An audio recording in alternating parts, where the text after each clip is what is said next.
क्या हमारे bank account hack हो सकते हैं और क्या हमारे मोबाइल में मौजूद बैंक एप्लीकेशन हैक हो सकती हैं? लेकिन जब आप इंडिविजुअल मिस्टेक करते हैं, अगर आप किसी रेस्टोरेंट पे जाते हैं और अपना क्रेडिट कार्ड या डेबिट कार्ड हैंड ओवर कर देते हैं, वो जब आपके पास मशीन लेकर आता है पेमेंट करने के लिए, तो आप उसके सामने ही अपना पासवर्ड भी एंटर कर देते हैं। उसमें फिर 3-4 सिक्योरिटी आपकी अपनी गलतियां हैं, उसमें भी मैकेनिज्म्स हैं जो कि उसको रोकते हैं। आपने अपनी 80% सिक्योरिटी जो है वो बाईपास कर दी। Bank is answerable and bank is bound to recover your amount. अस्सलाम वालेकुम, डिजिटल मीडिया के साथ मैं हूँ आयशा।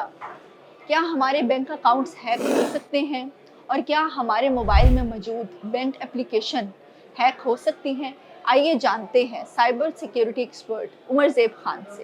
अस्सलाम वालेकुम उमर, क्या हाल है आपका? जी बेहतर। अच्छा उमर, मुझे ये बताइएगा कि क्या बैंक अकाउंट्स हैक हो सकते हैं? अच्छा, बैंक अकाउंट्स के जो हैक होने की चीज़ है, वो उसमें दो किस्म की चीज़ें आ जाती हैं।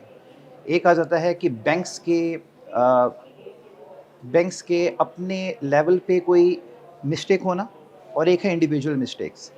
अब जो बैंक का अपना सिक्योरिटी मैकेनिज़्म है, that is quite sound proof, और वो इतना, अगर उस केस में कभी भी कोई एरर आ जाए, अगर उसको साइबर के वर्ल्ड में मैं यूज़ करूँ, तो पेन टेस्टिंग उसकी होती रहती है, पेनिट्रेशन टेस्टिंग उसकी टेस्ट होते रहते हैं। इवन देन कि अगर उसमें कोई साइबर अटैक आए और उसकी वजह से आपका नुकसान हो जाए, तो वो bank is answerable and bank is bound to recover your amount.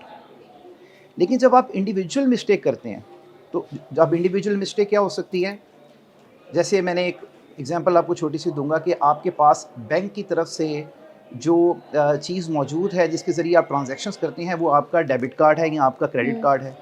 अगर आप किसी रेस्टोरेंट पे जाते हैं और अपना क्रेडिट कार्ड या डेबिट कार्ड यूज़ करते हैं, तो और आप अ, उनको अपना क्रेडिट कार्ड या डेबिट कार्ड हैंड ओवर कर देते हैं, and they take a picture of the front and back of debit card and credit card, और उसके बाद वो जब आपके पास मशीन लेकर आता है पेमेंट करने के लिए, तो आप उसके सामने ही अपना पासवर्ड भी एंटर कर देते हैं, तो then you becomes equally vulnerable.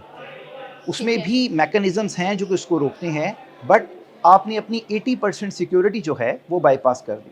So when you see a bank account is has been hack, actually the bank account never hacks. Actually वो जो आपकी अपनी एरर है, आपकी अपनी मिस्टेक है, उसकी वजह से आपका ये लॉस होता है। और जो ये एप्लीकेशंस होती हैं वो हो सकती हैं अच्छा, हैक? अब जितनी एप्लीकेशंस है ना, they are working in this way कि वो आपके हार्डवेयर के साथ बाउंड है, वो बाइंड किया गया है उसको आपके हार्डवेयर के साथ।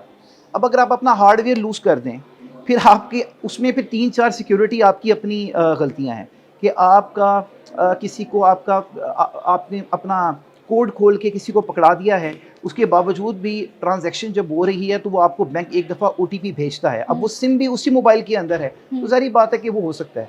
मगर अगर आप हार्डवेयर बेस्ड डिवाइस को यूज़ कर रहे हैं और आपने अपने मोबाइल को हर फॉर्म में सिक्योर किया हुआ है, अपनी एप्लीकेशन को सिक्योर किया हुआ है, तो ये ज़ाहिर बात है नेक्स्ट टू इम्पॉसिबल है, क्योंकि ये जो एप्लीकेशंस होती हैं, ये आपके हार्डवेयर के साथ रजिस्टर होकर काम करती हैं। ठीक है, thank you so much. Thank thank you. You.